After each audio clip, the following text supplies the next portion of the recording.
নগাঁও জিলাৰ বৰদোৱা সত্ৰৰ পৰা প্ৰায় 450 কিলোমিটাৰ দূৰত্ব খোজকাঢ়ি কোচবিহাৰৰ মধুপুৰ সত্ৰত উপস্থিত হ'লগৈ এইগৰাকী 71 বছৰীয়া ব্যক্তি।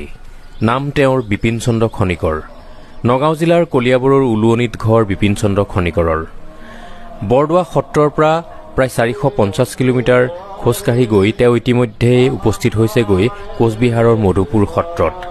আৰু কোচবিহাৰৰ মধুপুৰ সত্ৰৰ ভাৰপ্ৰাপ্ত সত্ৰাধিকাৰগৰাকীয়ে জানিবলৈ দিয়া মতে মহাপুৰুষ শ্ৰীমন্ত শংকৰদেৱ আৰু শ্ৰীমন্ত মাধৱদেৱৰ পিছতেই তৃতীয়গৰাকী ব্যক্তি বিপিন চন্দ্ৰ খনিকৰ, যিগৰাকী ব্যক্তিয়ে ইমান দূৰ খোজকাঢ়ি গৈ এই সত্ৰখনত উপস্থিত হৈছেগৈ।